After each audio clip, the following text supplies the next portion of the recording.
সকালবেলা ঘুম থেকে উঠে এরকম অবস্থা দেখলে মেজাজটা কেমন লাগে। সে যাই হোক, আর আজকে সারা দিনটা কেমন ভাবে কাটালাম, কি করলাম, সবকিছু নিয়েই থাকছে আজকের blog. Hello everyone, welcome back to my another new blog. আরেকটা নতুন ব্লগ নিয়ে চলে আসলাম অনেকদিন পরে। অনেকদিন মাঝখানে গ্যাপ হয়ে গেছে, ব্লগ দিচ্ছিলাম না। আসলে মন মানসিকতা কোনো কিছুই ভালো ছিল না, যার কারণে ব্লগ দিতেও ইচ্ছা করছিল না। আর এই ব্লগটা বেশ কয়েকদিন আগের। আর সকালে ঘুম থেকে উঠেই বারান্দায় গিয়ে দেখলাম বারান্দার এই দশা। মেবি ভোরের দিকে বৃষ্টি হয়েছিল, আর সে কারণেই কিন্তু বৃষ্টির পানি, ধুলা বালি সব একেবারে জমে আছে বারান্দায়। তো এগুলো সব ক্লিন করে তারপরে ঘর থেকে বের হতে হবে। তো আমি চলে গেলাম ব্রেকফাস্ট বানানোর জন্য। আর আজকে একটু বাহিরে যাব, কারণ কিছু কাজ আছে। আর তাছাড়া নিজেদেরও তো একটু কেয়ার করাটা অনেক বেশি জরুরি। তো অনেকদিন হয়েছে হেয়ার ট্রিটমেন্ট বা এ ধরনের কোনো কিছু করা হচ্ছে না, আর হেয়ার গুলো অনেকটা ড্যামেজ হয়ে গেছে। তো ভাবলাম যে না, একটু চুলের যত্ন নিতে হবে।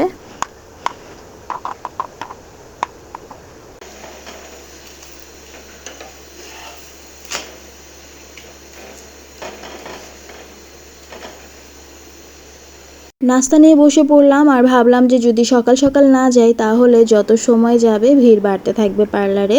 তাই এই জন্য তাড়াতাড়ি করে ব্রেকফাস্টটা করে নিচ্ছিলাম। হ্যালো মামা। হ্যালো। কোথায় যাচ্ছ? আর আজকে আমরা যাচ্ছি একটা কাজের জন্য। মাম্মি একটু বাহিরে যাব, তো এর জন্য জান বাচ্চাকে নানুর কাছে রেখে যাব, রাইট? ওকে। আর তুমি যাও, আর আর আর আমি আইসক্রিম খাবো। আমি চলে গেলে তুমি আইসক্রিম খাবে? মামির জন্য রাখবে না? রাখবো। ওকে। তুমি দুটো আইসক্রিম কিনে নিয়ে আসো। তাহলে এখন আমরা বের হয়ে যাই, কারণ জান বাচ্চাকে রেখে আবার আমাকে বাহিরে যেতে হবে। Let's go.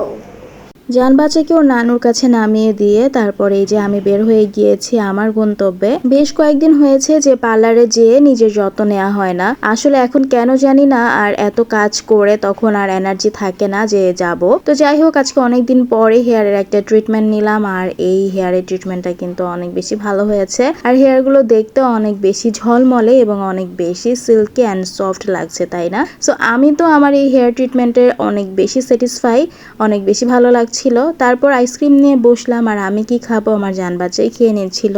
আর এই তো জান বাচ্চার জন্য এতগুলো গিফট, এতগুলো পছন্দের খাবার, ওর এগুলো সব ওর সিন খাম্মি এনে দিয়ে গেল। আর জান বাচ্চাকে আমি খাইয়ে দিচ্ছিলাম। আর জান বাচ্চার পছন্দের মোরগ পোলাও আনা হয়েছে, তার সাথে ওর নানু ওর জন্য ওর পছন্দের চিংড়িও ফ্রাই করেছে। নানুর বাসায় আসলে কত মজা, জান বাচ্চা তো বলেই যে আমি নানুর বাসায় গেলে আমার পছন্দের সব খাবার খেতে পারি। সো ও তো খুব এনজয় করে খাবার খাচ্ছিল, আর ওকে খাইয়ে দিয়ে আমারও খেতে হবে, কারণ আমারও বেশ ক্ষুধা পেয়ে গিয়েছিল।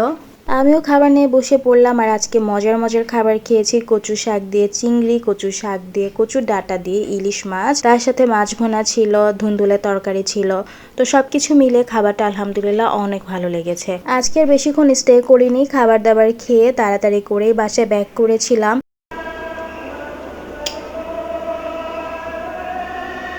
রান্নাবান্না স্টার্ট করে দিলাম, আর এখানে করলা ভাজি করে নিচ্ছিলাম। তার সাথে জান্নাতের বাবা আবদার করলো যে সে বিফ খেতে চায়, অনেকদিন হয়েছে সে নাকি বিফ খায় না।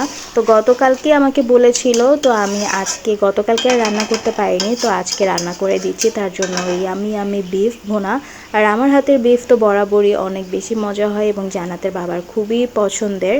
তো রান্না বান্না করতে করতে ভাবলাম যে একটু চা খেয়ে নেই, চা আর বিস্কিট নিয়ে নিলাম। আর চা কি খাবো, এখানে গিয়ে আবার আরেকটা দায়িত্বের মধ্যে পড়ে গেলাম। সেটা হচ্ছে জান বাচ্চা আমাকে বললো যে মাম্মি, আমি খেলতে খেলতে অনেক বেশি টায়ার্ড হয়ে গিয়েছি, তুমি একটু আমার খেলনাগুলো গুছিয়ে দাও। কি আর করার, বেচারি তো টায়ার্ড হয়ে চলে গেছে, এখন আমারই ওর এই সবগুলো খেলনা গুছিয়ে রাখতে হবে। আসলে সেটা নতুন কিছু না, বরাবরই এমন হয়, যখন ও খেলনা দিয়ে খেলে ও তার পরবর্তীতে আমাকেই বলে যে মা, খেলনাগুলো একটু গুছিয়ে দাও না, আমি পারছি না। তো এমন ভাবে বলে, তখন আর না করতে পারি না।